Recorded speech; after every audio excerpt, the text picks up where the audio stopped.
Our most basic common link is that we all inhabit this small planet. We all cherish our children's futures, and we are all mortal.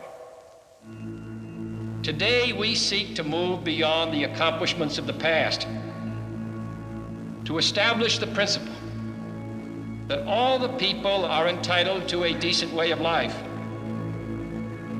Let us not forget that each child saved, each refugee housed, each disease prevented, each barrier to justice brought down, each sword turned into a plowshare brings us closer to peace, closer to freedom, closer to dignity.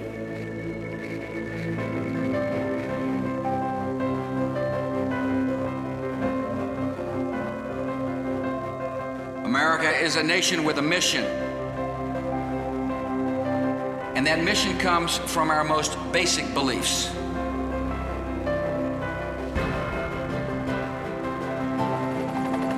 Our aim is a democratic peace. A peace founded upon the dignity and rights of every man and woman.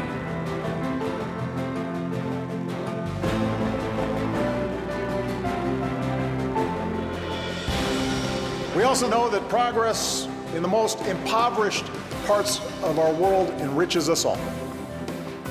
So the United States will join with our allies to eradicate such extreme poverty in the next 2 decades by connecting more people to the global economy,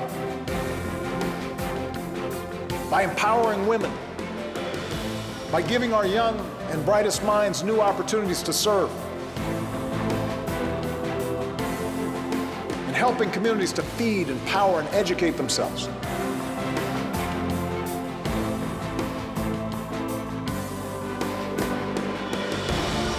By saving the world's children from preventable deaths. That's how we'll confront the challenges of our time.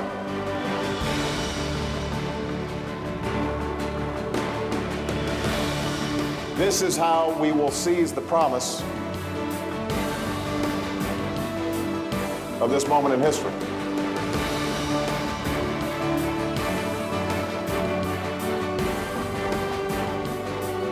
Who are we to believe that today's challenges cannot be overcome?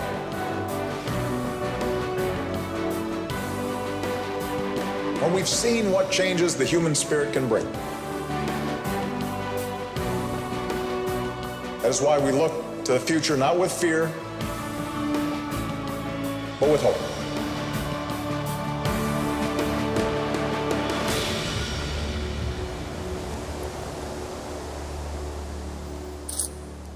Hello, everyone. I hope you enjoyed that video. You know, there was a Navy SEAL that we worked a lot with at USAID over in Africa. And when he was ready to retire from active duty, we asked him and a team to visit some of our missions around the world and to film our work in the field. And then after that, we asked the 3 living presidents, or the 3 most recent presidents, if we could use their words to describe the work that we do throughout the world.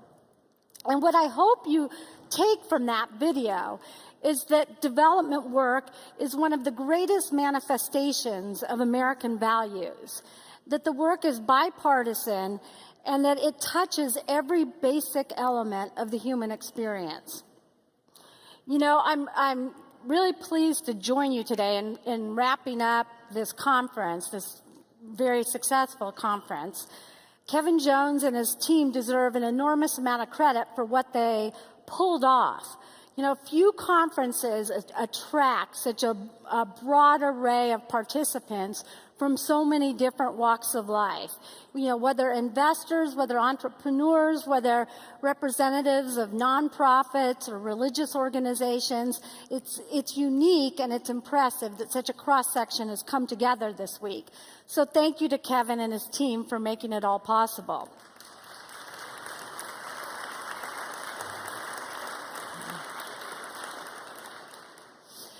You know, when you look at the world today, today being September 5th, 2014, two things are quite powerfully evident.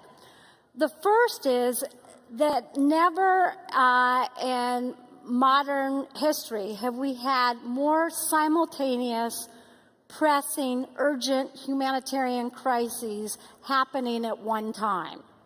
Whether it's Iraq or Syria or South Sudan or West Africa or Ukraine, it feels like parts of the world are genuinely unraveling. On the other hand, never in history have we been so close to ending extreme poverty. Never. So what does that mean? Well, what that practically means that just last week, for example, the U.S. government airlifted more than 60 metric tons of relief supplies to Erbil, Iraq, including 3,000 kitchen sets, 6,000 water containers, 12,000 blankets, and 380 rolls of heavy-duty plastic sheeting to help the most vulnerable families in northern Iraq prepare for the winter. We also sent 1,000 beds to Liberia with 130,000 sets of protective gear and 50,000 hygiene kits. And on, you get the idea. But despite the dire headlines that you hear on the news, we're also living in a time of tremendous hope and possibility.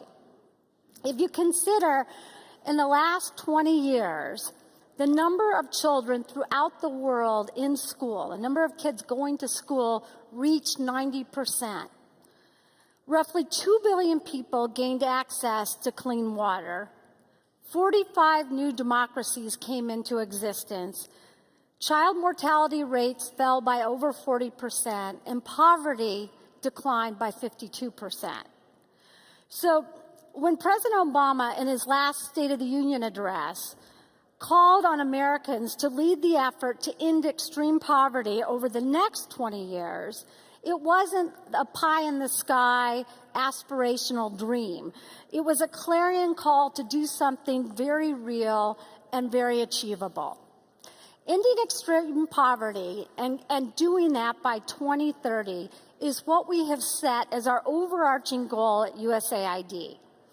What that practically amounts to is a quest to elevate 1 billion people out of poverty. You know, 50 years ago, when President Kennedy created USAID, the vast majority of capital that flowed into the developing world from the U.S. came from foreign aid dollars. Today, over 90% of capital to the developing world comes from the private sector. Private sector investment, remittances from the diaspora, and philanthropic organizations.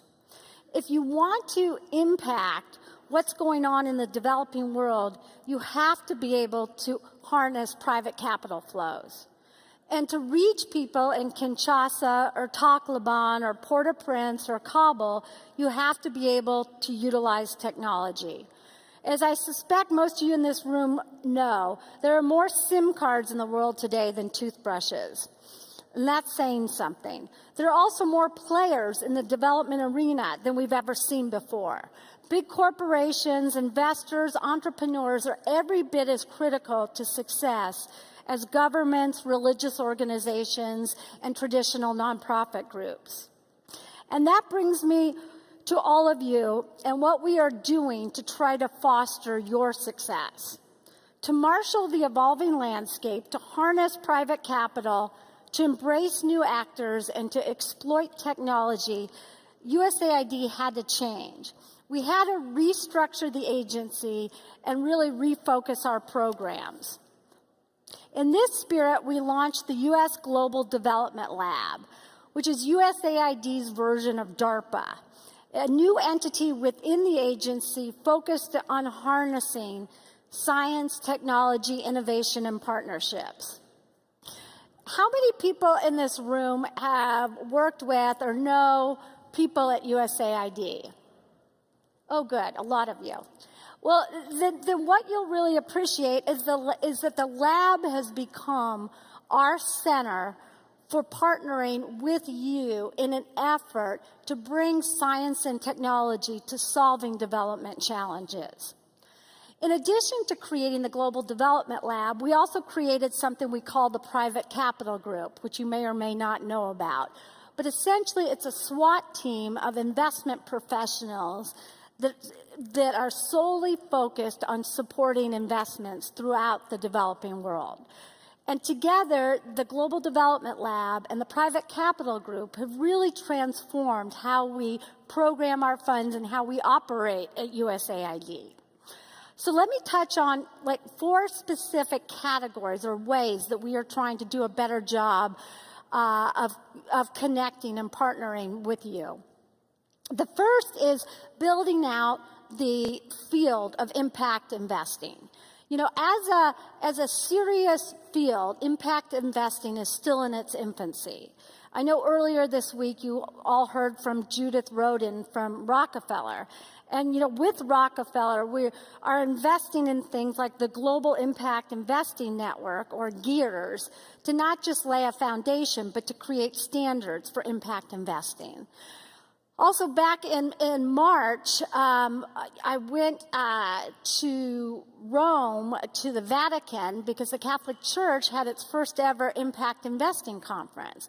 And essentially what happened is Pope Francis convened his, all of his orders of nuns and priests and implored them to not just invest their endowments to make money, but to invest their endowments to also create social change and alleviate poverty. And so what the Vatican was doing was convening a group to try to figure out how to do that. And as this process grows, hopefully the next time they have an impact investing conference, many of you in this room will actually be there too. The second thing we're doing is we're working harder to support entrepreneurs. I mentioned before we created the lab. And what that really means is we're really trying to hone how we source new technologies and how we do a better job of scaling technologies. I think a number of you are familiar with our Development Innovation Ventures, or DIV program. Well, to date, we've invested in over 100 social entrepreneurs that have robust evidence of impact, cost effectiveness, and clear pathways to scaling their products. This morning, USAID's team met with Eric Donison of Off-Grid Electric. Off-Grid Electric is an enterprise that provides affordable, reliable energy services to communities essentially living in the dark. DIV's early-stage investment, along with investors like the Malago Foundation, allowed Off-Grid to close a $7 million round led by Vulcan Capital, Solar City, and the Omidyar Network. That's a big deal. That investment allowed Off-Grid Electric to expand its services, giving its customers 50 times more light at far more affordable costs. The third thing we're doing is we're trying to build out an ecosystem of entrepreneurs throughout the world. You know, we did a lot of work in the Middle East in conjunction with Secretary Kerry's peace talks to try to spawn entrepreneur activity in the West Bank and surrounding areas. And, you know, today we also want to announce additional funding for our PACE program, our Partnering to Accelerate Entrepreneurship programming. Through PACE, we are partnering with incubators, accelerators, and investors to catalyze investment in early-stage enterprises throughout the world. The first 3 partnerships are with Village Capital, Shell Foundation, and Unitas Seed Fund. Together, that will represent $40 million in capital off of our core investment of $6 million.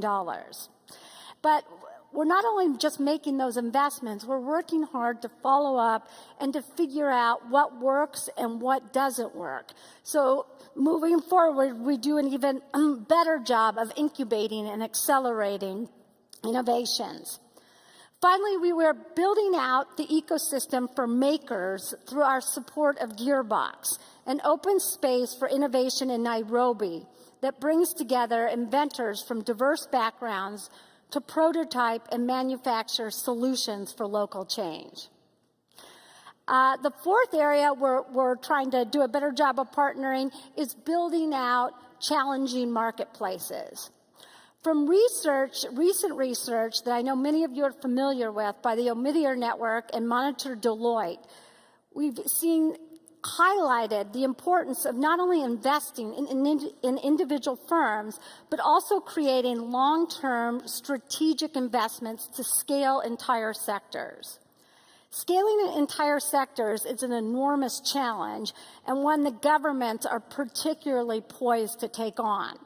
You know, I know that earlier you've heard about President Obama's Power Africa initiative, but that's probably the most concrete recent example of an effort to really scale a market.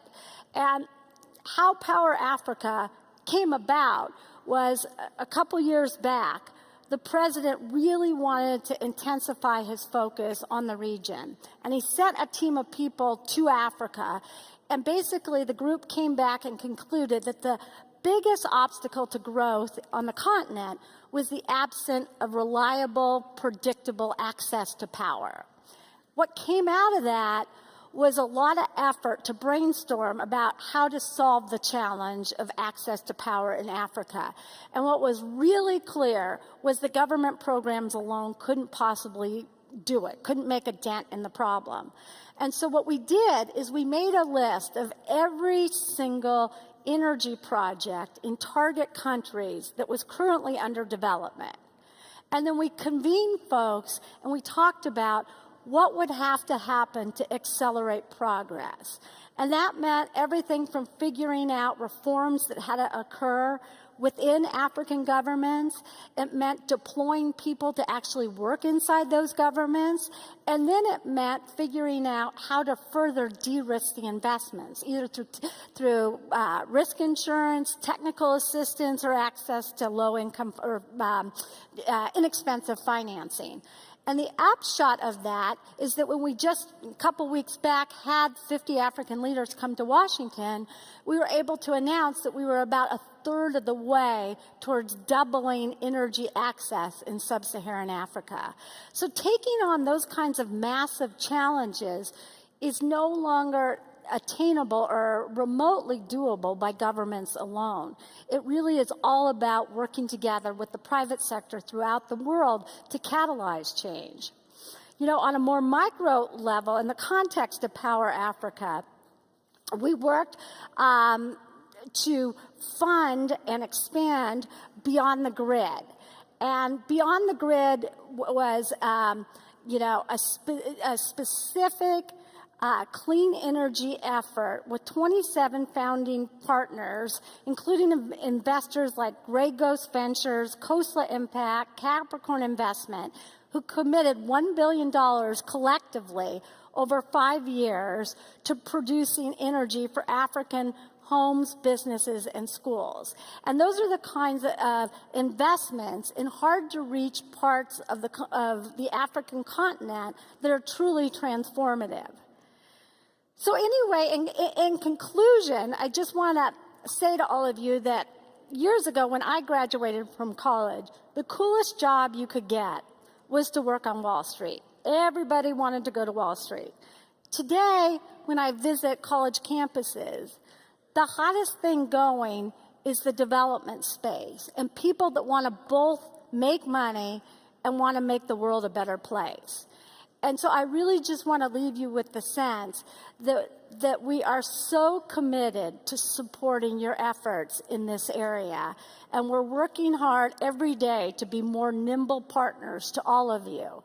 And I think one sign of success, one hallmark that we've made a dent in the challenge is if in the future we're able to have conferences like this, not just in San Francisco, but in Dar es Salaam or Abuja or Phnom Penh. So anyway, thank you all and best of luck.